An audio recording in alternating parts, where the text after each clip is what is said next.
Welcome to the Hospitality Maverick podcast with me, Michael Tingsar. We at Hospitality Mavericks are here to inspire leaders to create hot-centered and profitable businesses from the inside out, the kind that both employees and customers love and support. Thanks to BizSimply for sponsoring this episode as our show partner. And BizSimply is the all-in-one HR, workforce management, rota and operations software designed and built by hospitality experts to make every shift run like clockwork. And we join forces to help the industry to find new ways to become even more innovative in how we lead our people, how we operate, to how we grow our businesses, to how we serve our customers. Together we want to share strategies and tools that can make the industry thrive long term, not just survive.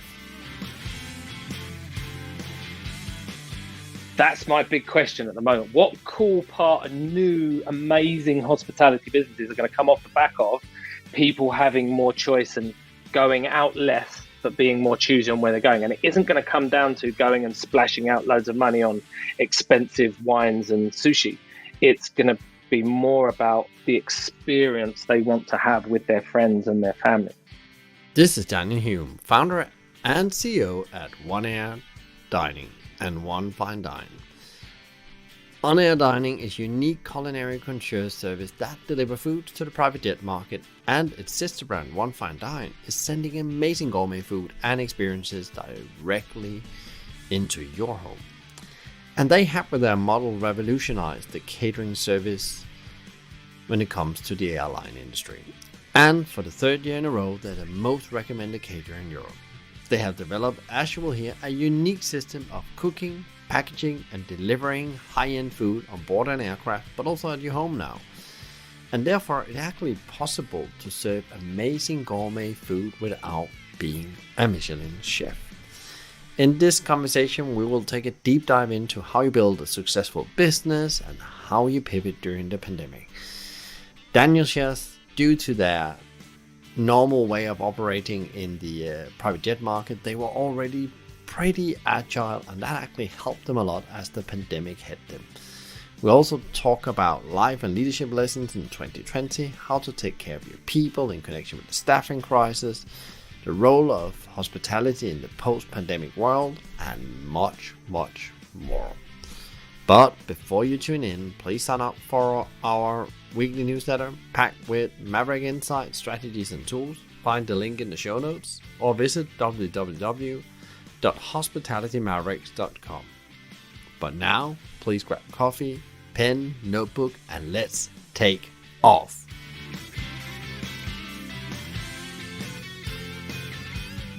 I'm extremely excited about today's conversation because we're going to be talking about we need to play a different game in the new world we're in, whatever we call it, post-pandemic or whatever we call it.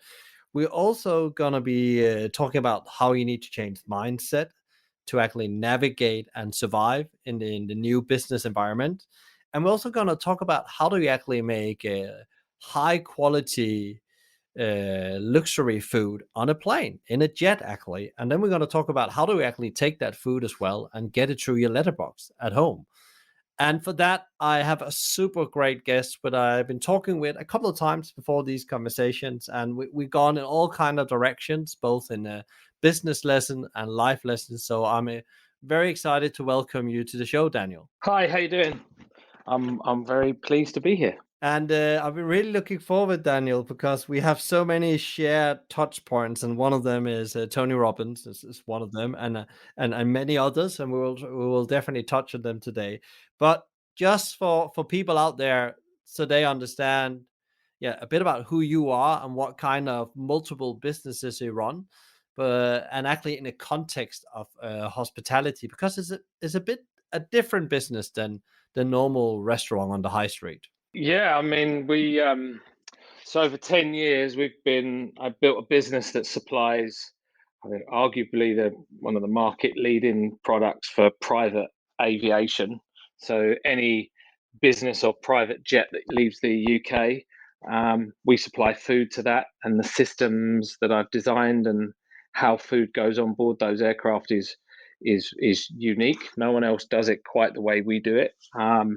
And I brought a lot of that understanding and science from my various hospitality background of working in yachts and high-end events and top restaurants, and I brought it all together and created this system that allows a flight attendant on a private jet to recreate a meal to the same level as our chefs, if they were doing it.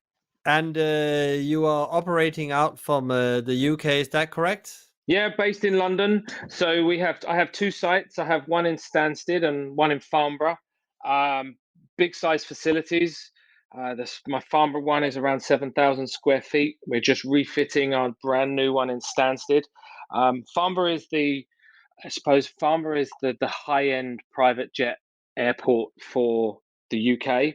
And Stansted is what I call our heavy metal market. It's the big planes, big wide bodies. I've now got 4 18-ton high loader trucks that can unload and load catering onto everything from heads of state and royalty to sports teams. And that's Stansted. So they're two very different airports. There are other, really important airports around London as well. Luton, Biggin Hill, Upton City, Northolt. Very few private jets go into Heathrow or Gatwick. We very, very rarely go to those.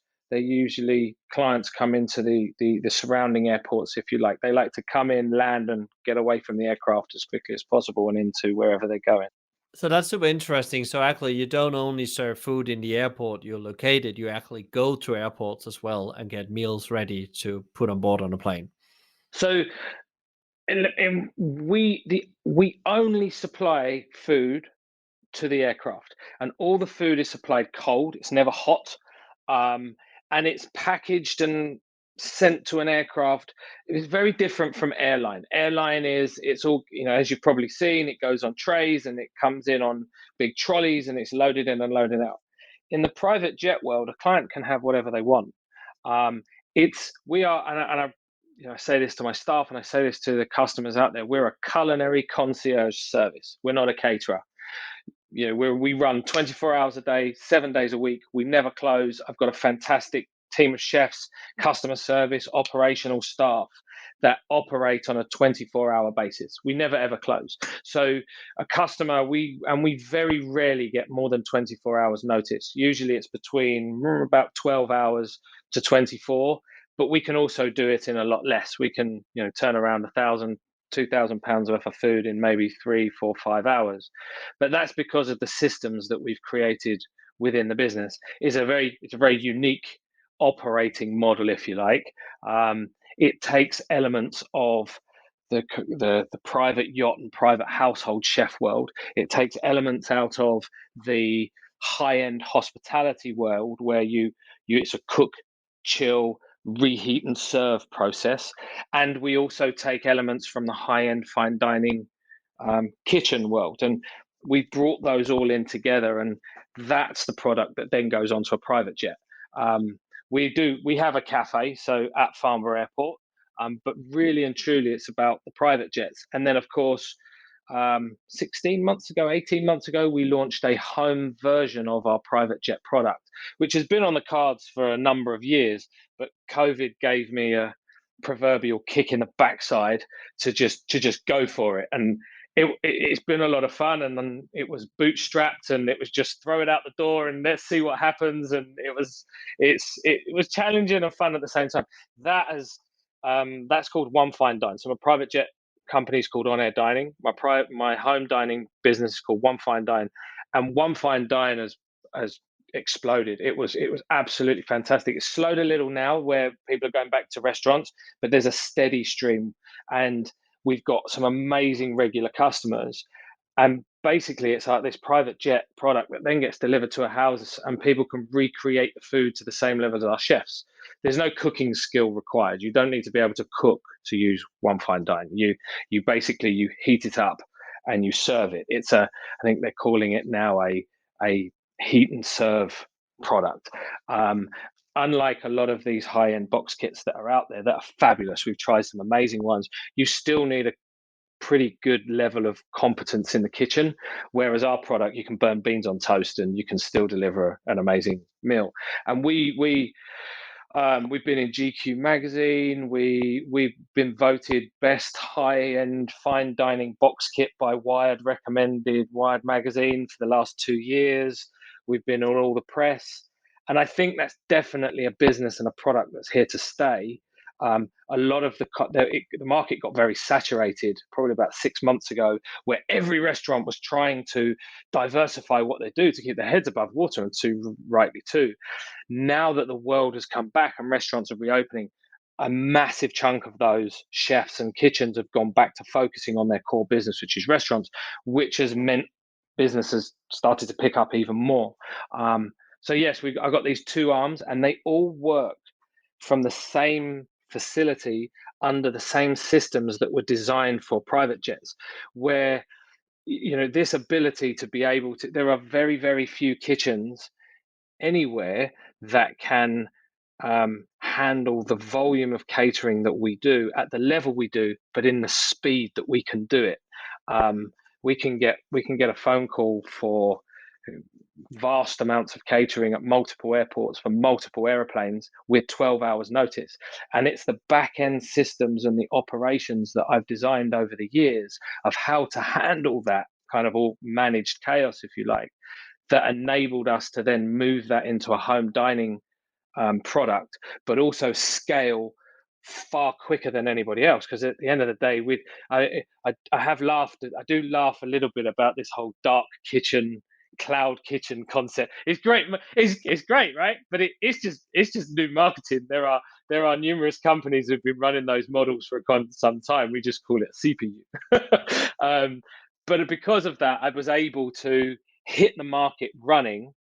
And a good example was Valentine's Day. A lot of the top box kits had, certain limits or the number that they could do for Valentine's Day. We could do 3, 4, 5 times that volume quite easily over the period of days. So, but that's because of 10 years of experience of dealing with the crazy world of private jets. It's super interesting. One of the things I was writing down as you were talking about. So I guess what you're saying, and maybe I'm wrong here, is that there's not like a bespoke menu they pick from. They order the food they want. So we have a pretty extensive menu. I've got fine dining, brasserie, I've got an Arabic, I've got Asian, I've got platters menus. However, 50% of the clients will order from that menu, and 50% of them will order whatever they want. There is also we also do flowers, international newspapers.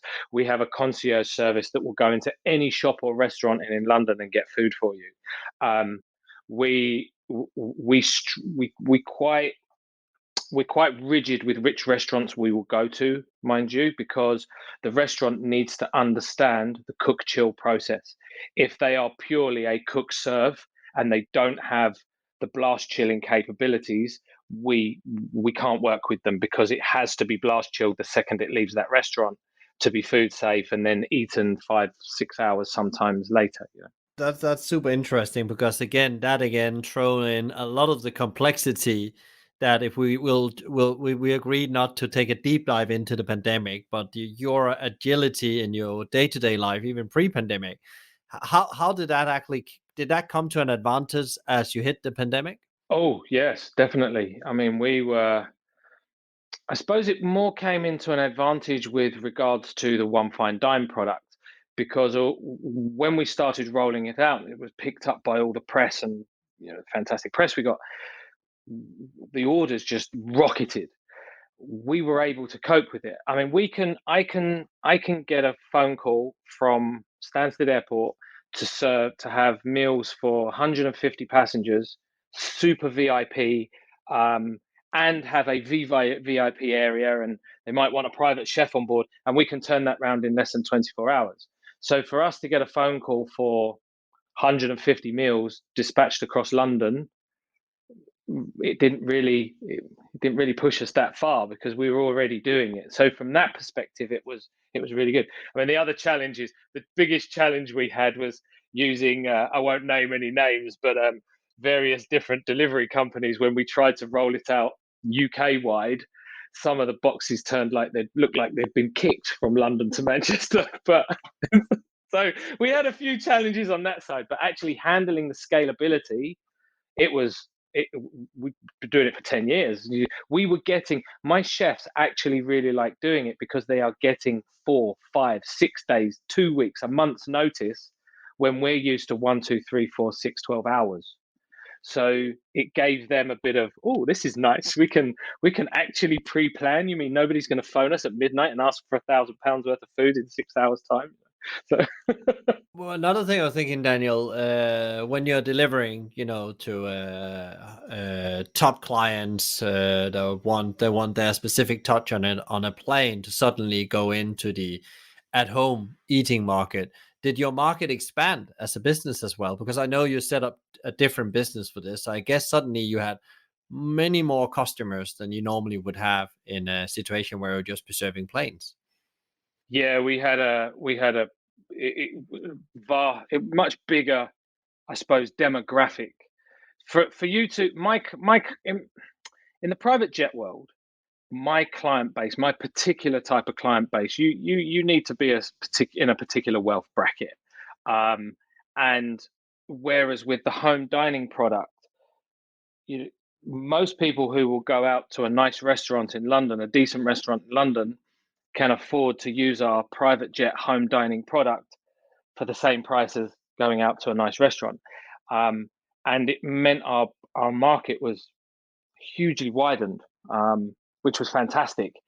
And it's interesting is we've had, it is a special occasion product. It's as the box kits went, it was on the high end, the much higher price.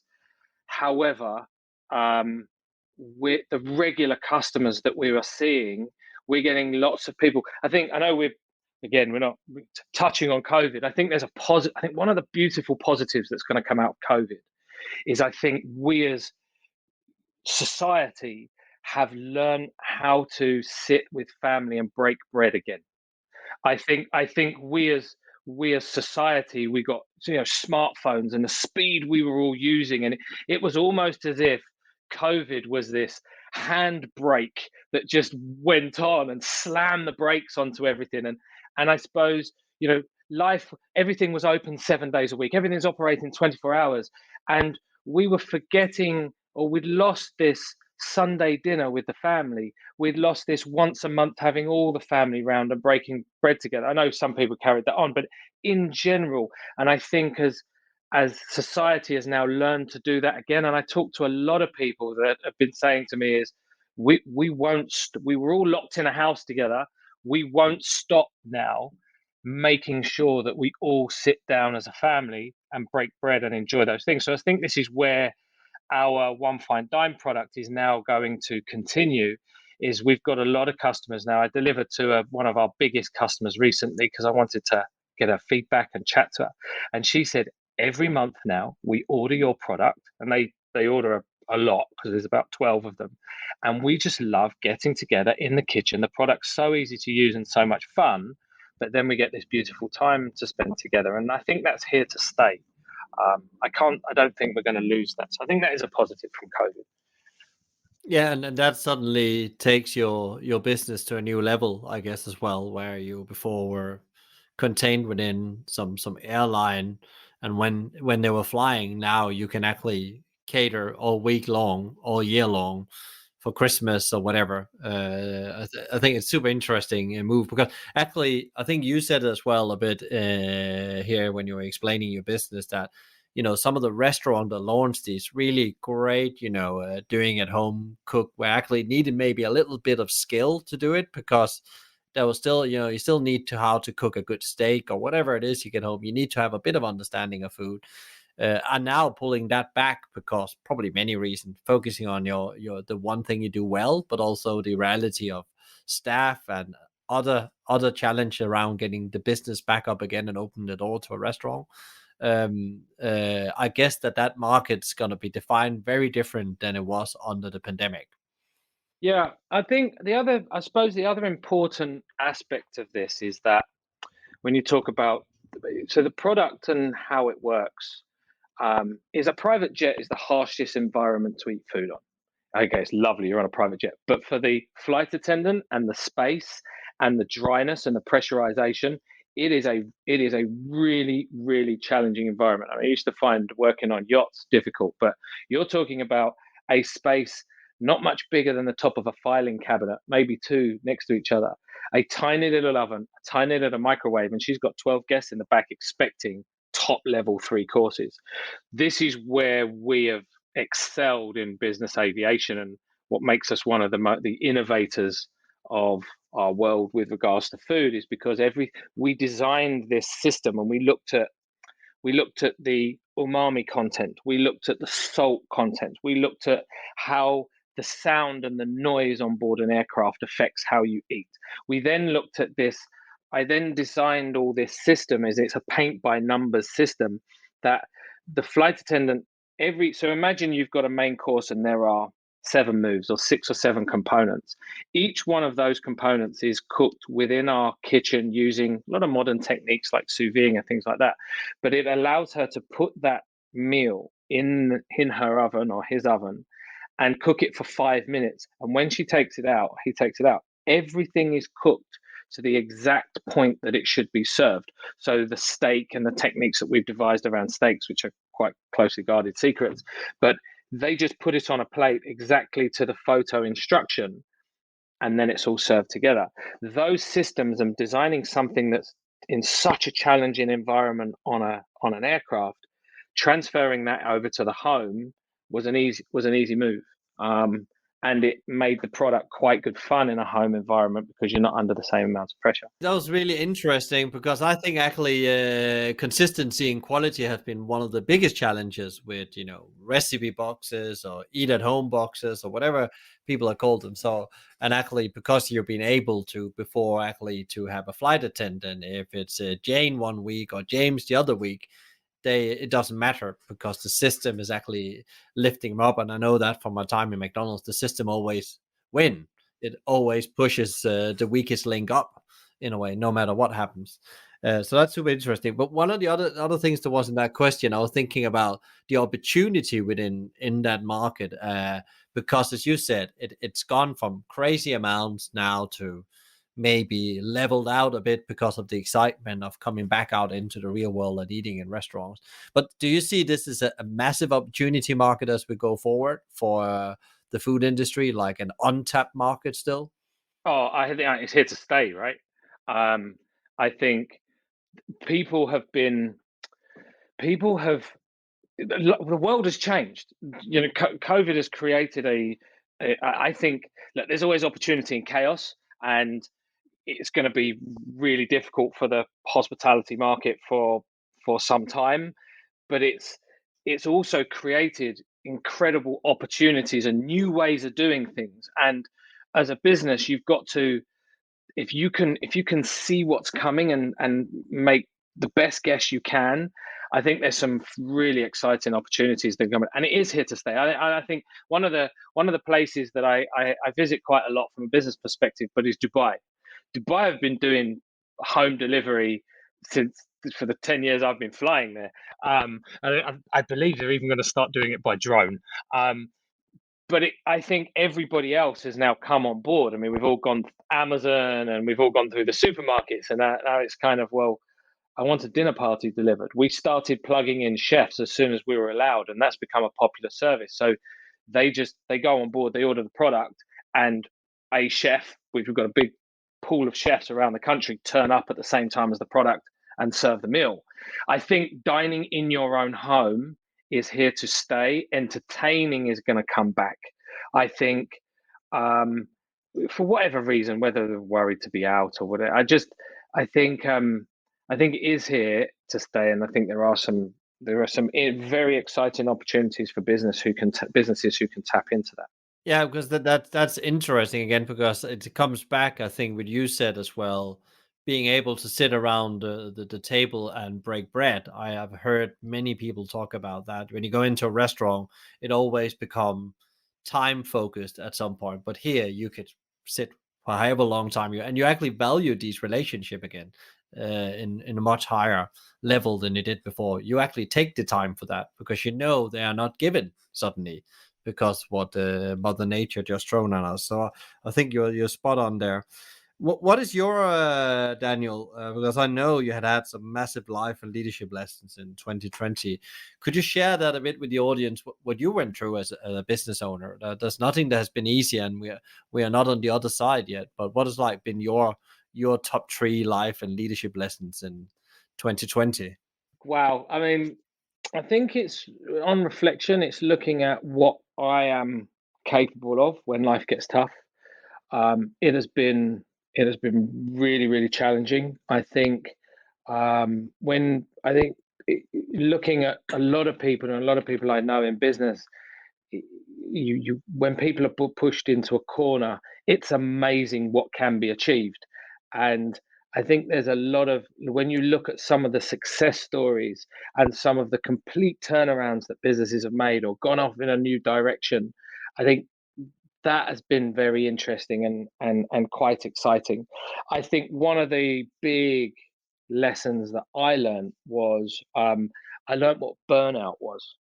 Um, I think entrepreneurs, we and this is a big Tony Robbins one, is that the we stress is just another word for fear, right?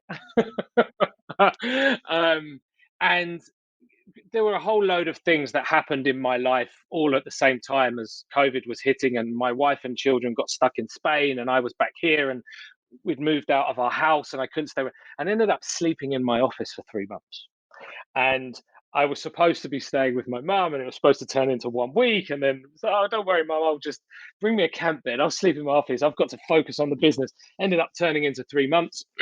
However, that meant from the moment I woke up to the moment I went to bed for 3 months straight. And this was probably about the middle of March, I think. I was absolutely focused on the business. I also had my spinning bike and kind of a bit of a gym built in the corner of my office. And so I was working out and working at 100 miles an hour under a huge amount of stress. And I got to, I got through this period, and we kind of started to get to the summer, and there was a little bit of sign of kind of, and all of a sudden in October, I hit a wall, and I physically couldn't find motivation to do things, even though my mind wanted to run ahead. And it was a very very strange feeling. And it wasn't until I spoke to a kind of nutritional fitness coach. He's like, dude, that's adrenal burnout. He said, you need to. I said, what have you been doing? And I explained to him the whole story. So let me get this right.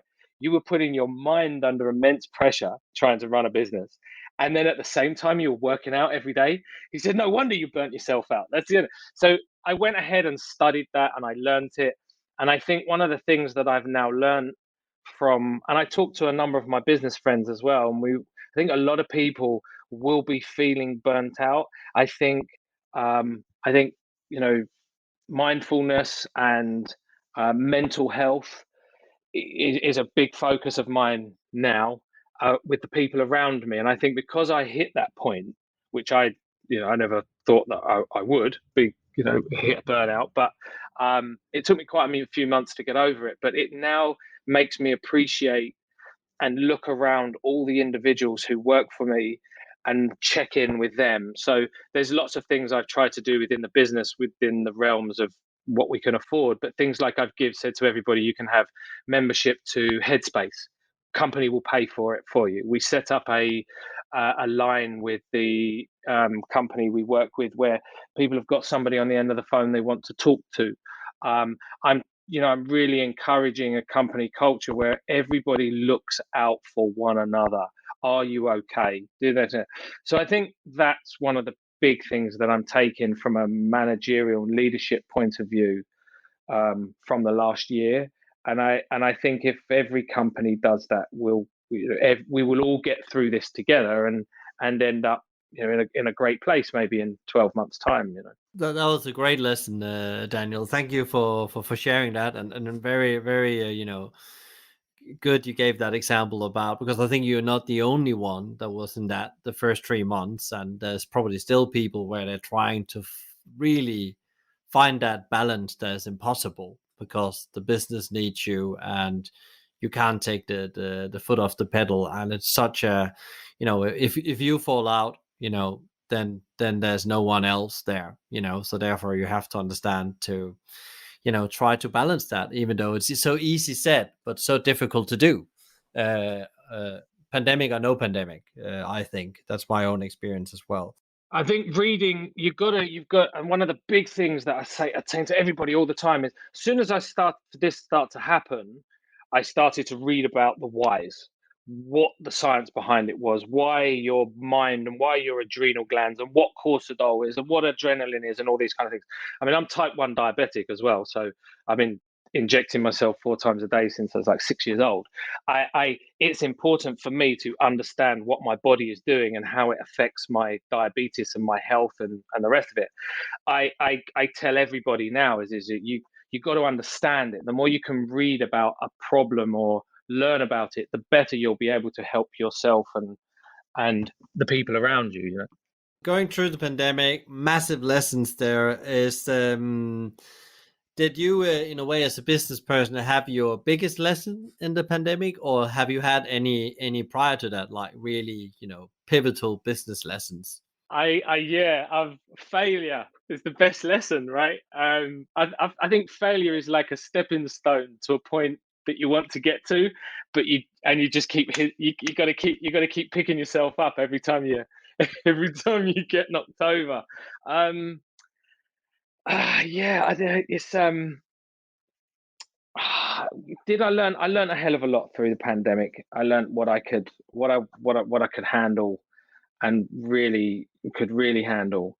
Um, but I've learned over the years, I've failed at quite a few things, and I think I think I've learned to accept those failures as lessons, absorb them, sit back, reflect on them, and how I can move, how I can use those within the business that I'm in now. I suppose trust is one of those things. I think trusting trusting the wrong people, without looking at the evidence aside. Um, I, I like to trust my gut as well, and I certainly don't want to be.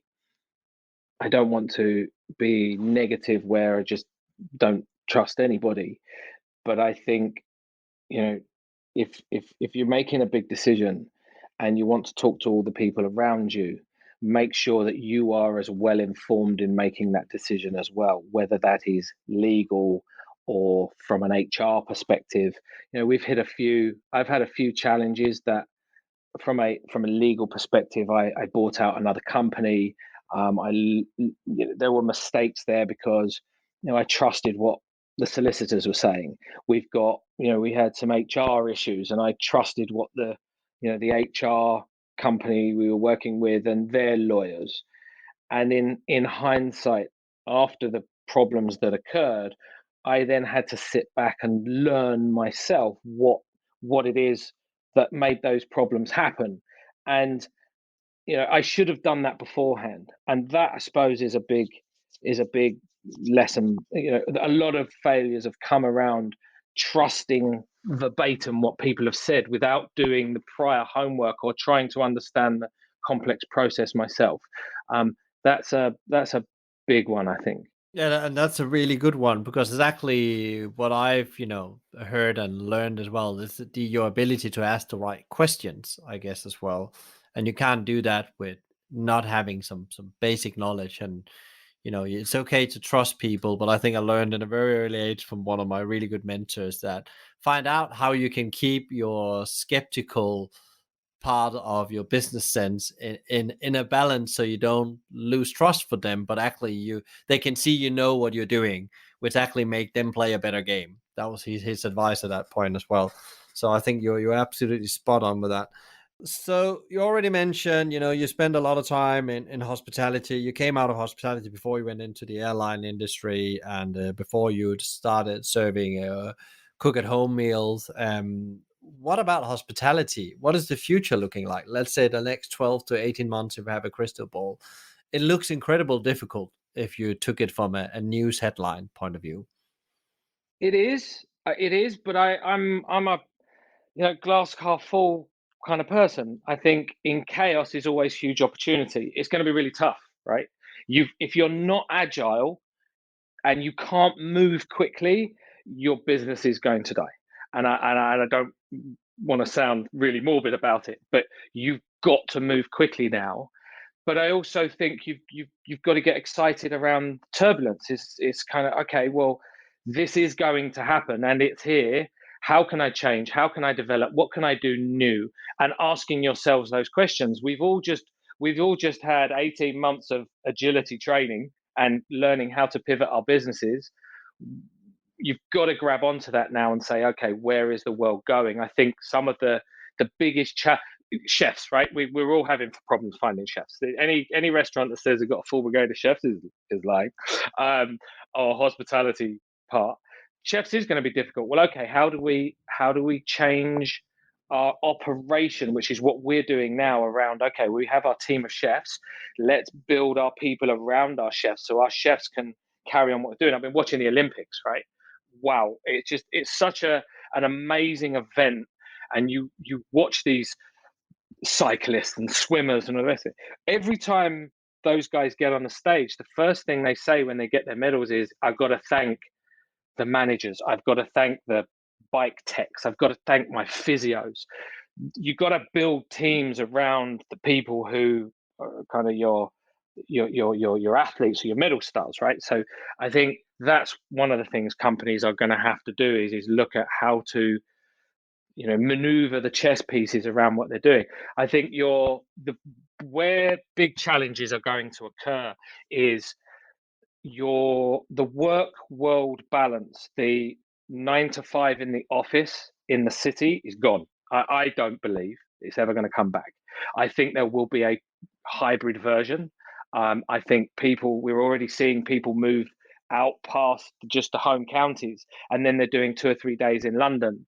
That is going to have a massive effect on the restaurants that rely on hospitality, on the lunch and the evening and the bar services that are surrounded by the city.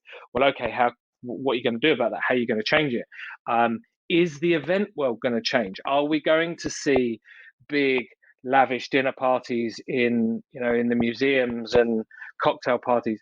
I don't know. Maybe people are looking at doing small, intimate events all over the UK and how that's going to work. I certainly don't have the answers. I think it's throwing up a lot of questions at the moment, and businesses need to embrace that. And if they don't embrace that and they don't embrace the change, I think we're going to see quite a lot fall by the wayside, which would be a shame. But like I said, you've got to move. It's all about agility now. Do you think that we're gonna have more or less restaurants in a year's time? Less. However, I think your pop-up restaurants, your what are they called? The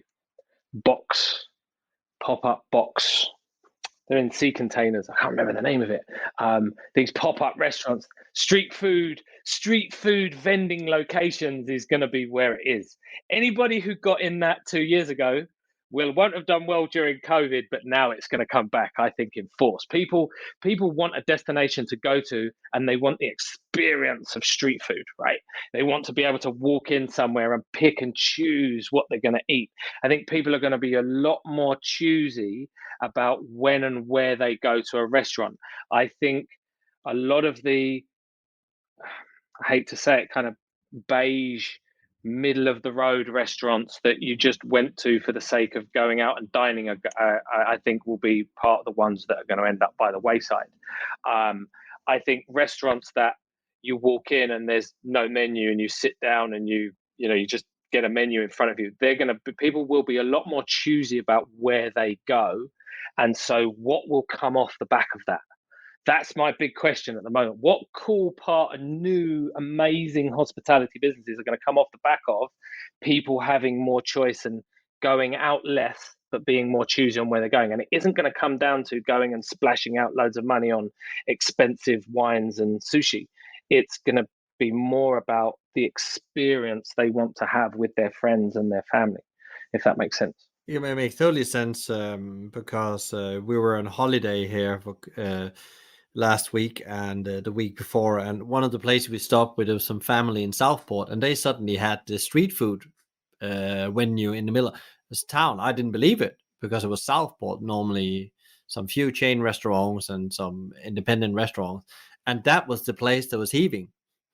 That was the center of the city. Suddenly they're taking this old market and turned it into, like a pop-up place, and it had all these different offerings in there, from Brazil to Northern Europe cuisine. And it was like that thing was alive again, because it was still a big enough place to people to feel safe, I guess. And there was the choice for what they wanted. It was about the experience and the atmosphere that was created in that hall, which no one else in Southport could do. And Southport is a small town north from Liverpool, if people haven't been there, which is normally a dying seaside town, normally. So yeah, I totally agree with you. I think you're spot on with that, and we've seen that here in Brighton, where I am as well. That street food is popping up everywhere. People like to. I mean, I spend a lot of time in Asia and traveling around Asia, and it's that thing of going to a street vendor who does one thing, and you know that they have mastered that art for the last 20 years on that particular thing, and that's why you're going to go there. If you can create a cool venue where you have one place that does margaritas, one place that does a certain type of Vietnamese noodle, another type of place that does the most amazing chicken burger, that's cool eating, right? That's my vision. But also that gives sense if you take it back to, great business practice is also called, often do one thing well, and continue practice and become better at that. As you just said, this is what we do, and we don't go out and do 20 other things. Medicore, we do it really, really great every time, and we become better every day, 1%, like an athlete at Olympics, as you mentioned earlier. So there's a great book that I've read. I think it's one of the all-time greatest marketing books. It's in my top 3 books. It's called Crossing the Chasm, and the author escapes my name, but a lot of people will know this book. Um, your He talks about finding your beachhead, attack it, dominate it. Don't try and be lots of things to lots of people, and be the master of that niche. And these box parks or in these areas where you can go in, that's street food. And I think people appreciate that level of, the master in that one particular thing. So, and that's a great book to read about how to do that and how to put that into your business. So We'll put that in the show notes. I made a little note here, so definitely we will share that with people out there. And that's a great book, I can confirm as well.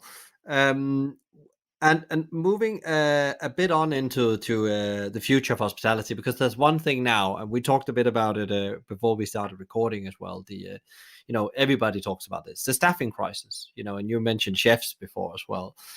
What is that going to do to the industry? Because it feels like it's now really starting to have an impact on operation hours, quality of food, exhausted teams. What is your view on this? I think this is the single biggest critical problem to hospitality. I don't have the reasons why. Lots of people can blame it on things like Brexit and training, and people don't want to do 70, 80 hours trying to train to be a top chef. I don't have the answers on this. I think we've got to look at the younger generation and really focus on their training. Unfortunately, we do have a younger generation that wants to learn a skill, and they want to be able to watch it 20-second YouTube video, and now I know it, and now I've got it. But it's not just hospitality. You're looking at any kind of anybody who does car manufacturing at the high end. It's these skills that take years and years and years to learn, in a world and a younger generation that likes to move at an instant speed. How do you cross that chasm? How do you engage those people in. One of the things that somebody said to me recently is part of the reason we've got this chefing problem is because this chef's shortage is because a lot of chefs have been sitting at home, not doing a lot, on furlough and bored. Chefs don't like to be bored, let's face it. No chef likes to be sitting around. It's just not in their genes. Well, they're like, well, okay, I'm going to teach myself something. And they've gone online and they've taught themselves how to program computer games. Or there's been more limited companies registered in the last 18 months, I think, than was in the 4 years previously, or it's the most limited companies. People have gone all entrepreneurial, and the chef mindset and the type of people that are chefs, they're very entrepreneurial, right? So these chefs have found themselves little businesses, or they've trained themselves to be a computer programmer, and it's like, well, hang on a minute, you want me to? I've got my own little business going here, and I'm doing 8 hours a day, whatever time I want to do, and I don't have to work late, and I can see all my family at the weekend. Yeah, maybe I don't want to be a chef anymore. And that was someone said that to me recently. This kind of, actually, that's a good point. How do we make being a chef rock and roll and attractive? And I think that comes down to the individuals running the kitchen. I've always been a big fan of Jamie Oliver because of 15. He was one of the, he makes food simple. But that kind of, the people who've created environments within their kitchen, I think have always, they've got their kitchens that will last. I think we've got to create a training development program. But when you're short staffed, like we are at the moment, even the idea of having to take two chefs aside, for half a day, 2 days every week, I haven't got any people to fill that hole. It's going to be a real difficult challenge. How do we do this? And I think some of the best minds in hospitality have got to get together and actually share stories and put the competitiveness on one side for 1 second. Because if we don't solve this problem, the entire hospitality industry is going to be really difficult. And London is now one of the food capitals of the world. If we don't solve this problem, we will very quickly, lose it. I've seen some restaurant reviews recently of top places that, they're struggling. So yeah, it's probably a longer answer than you wanted, but No, but I think it's a really good one. You're actually saying it's so complex that that's not like one reason, but it's also not one solution. We all have to learn from each other, but also find our own roots in this and actually find out what works for our businesses as well. So I think it's because I think it is probably the biggest challenge in decades, if it's not ever to be ever been there. So how do you actually, show up pro every day, because, you just said yourself that went through the pandemic, lots of life lessons there and leadership lessons about not burning yourself out. How do you show up strong or pro every day, as I call it? get into Tony Robbins, buy yourself a trampoline for your office. What else? How do I turn affirmations? I've learned mindfulness. I've learned actually just doing a little bit of fitness every day. Keeps you strong and focused and going forward. I So one of the things that I learned from a kind of deeper, keep yourself positive and go out there. And one of the things I took from one of the Tony Robbins seminars that I did was, you got to find your super villain. To be a superhero, you have to have a supervillain, right? So you got to look back through your life and find something that is something that motivates you to be and wake up every day and be, a game, as many days as you possibly can, because we're not all a game every day, but that motivates you to go forward. For me, that was type 1 diabetic.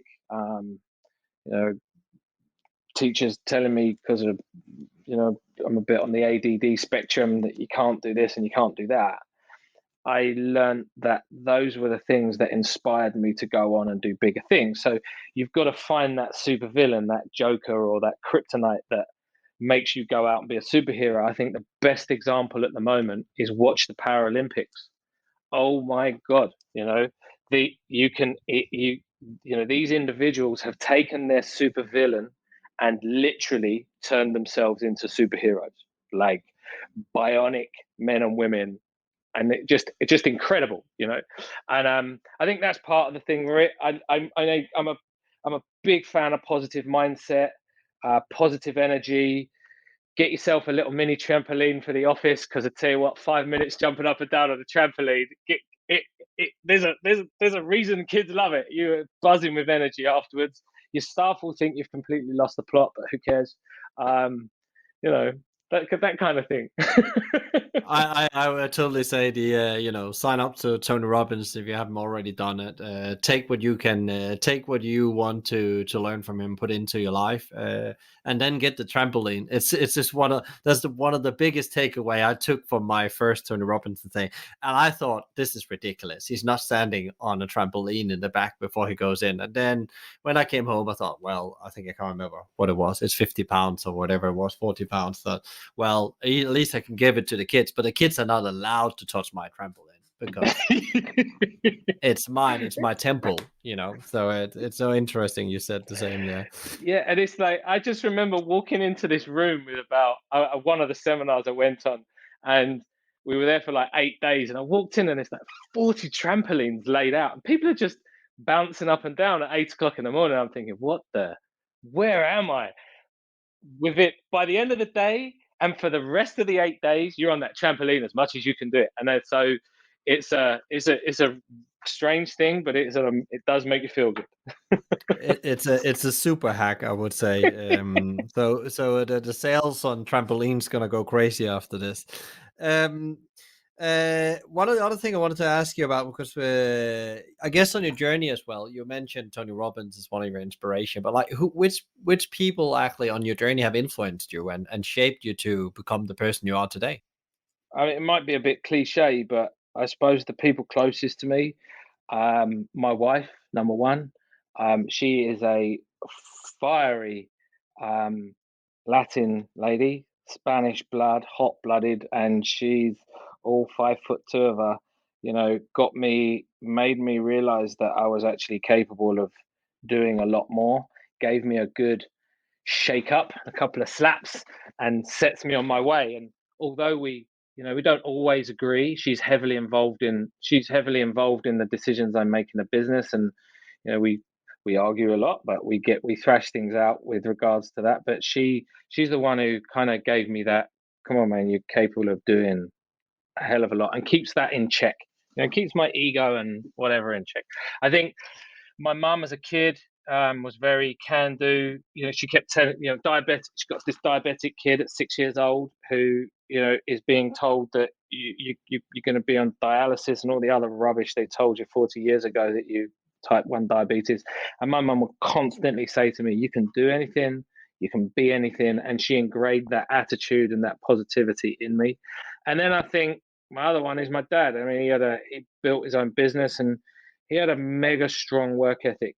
And you do it right, you do it right, you roll your sleeves up. Sometimes you've got to get down and dirty to make things happen, but there's a right way and there's a wrong way. And I think I think those 3 people, um I have other people who've influenced me over my life, but I think those are the biggest things that have shaped me as an individual, as a business person, and that continue to do so.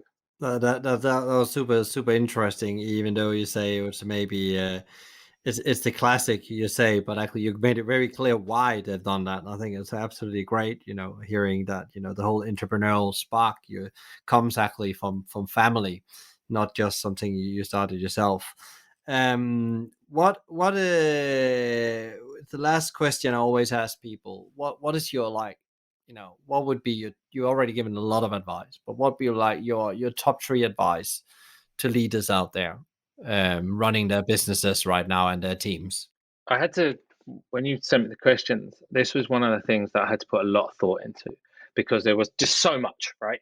And there are three big books that I often tell people, and off the back of that is some of these things. Is the one is Crossing the Chasm that I told you about. Another one is a book called The E-Myth. Now you've mentioned McDonald's. The E-Myth, Richard E. Gerber, is the foundation of how I built and will build every business. It's the understanding of the entrepreneurial myth and the systemization that if you implement that in a business, you can continue to replicate it. Fabulous.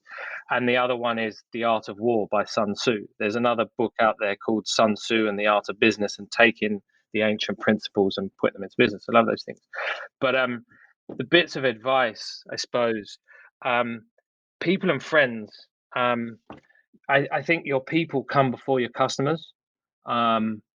Your customers obviously very close second, but the people who work for you, the people who engage with you, should need to come first. You can't build anything without amazing people. And I remember when the first restaurant I ever worked in Scots, I was very young at the time, and it was probably about 97, 96, and I was a young teenager.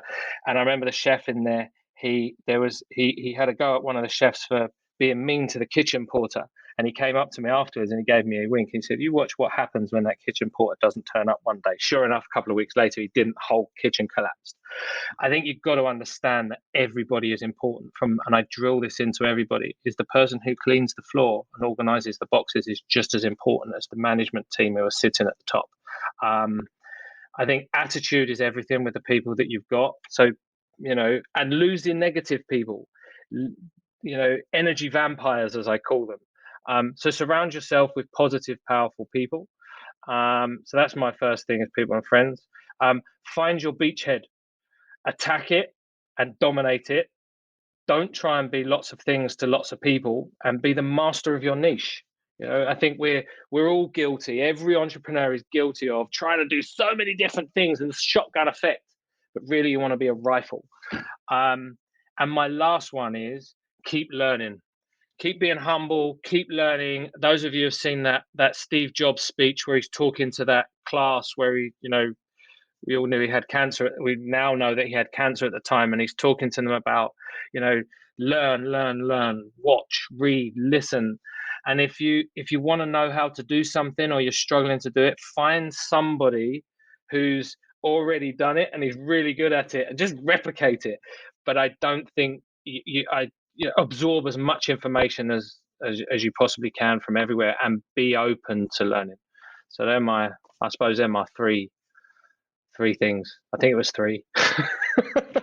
Yeah, I think it was four, but that doesn't matter, Daniel, because they were super great advice, and I could deep dive into. But I really like the one you said about learn and unlearning, the ability to do that, because often we have success with something, and we continue doing it the same way. And I've seen that people move from business to business, and it takes them a couple of moves before they find out, wow, what's wrong? It's not the business. It's actually me that went in with a pre-mindset about how to do things. I didn't unlearn what I've had learned.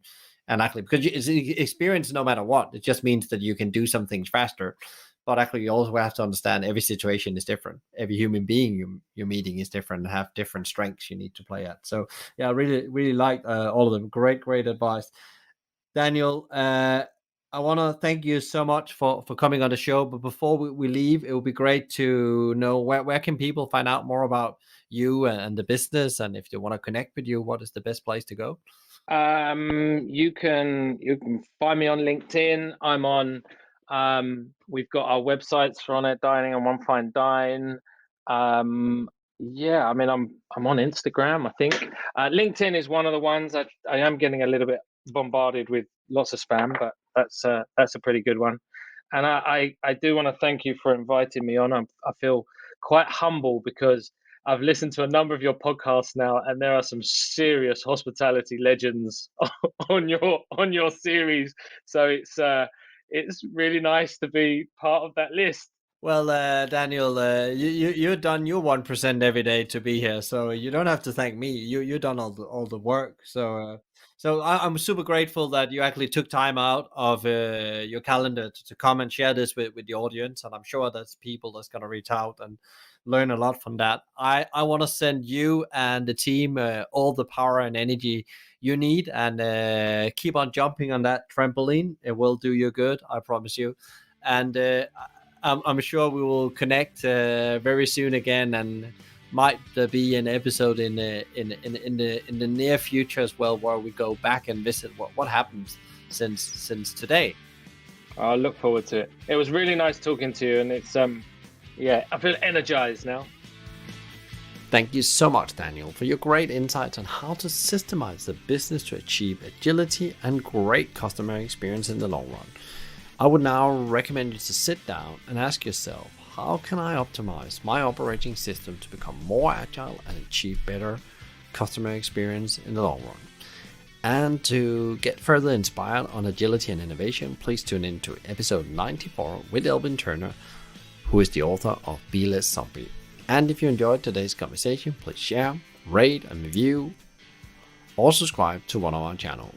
A big thank you to BizSimply for supporting us in bringing great insights, strategies and tools to help the industry thrive, not just survive. Check them out at bizsimply.com, or on the social at bizsimply or bizsimplyhq. You can also email them directly on advice@bizsimply.com. A massive thank you to Fina Charlton, who is the show producer and editor for the podcast collective. Tune in next time for another interview, and in the meantime, find out more about us and subscribe to the newsletter and download free leadership tools at hospitalitymavericks.com. And don't worry, if you didn't get all of this, there will be links in the show notes. Thank you, and be Maverick.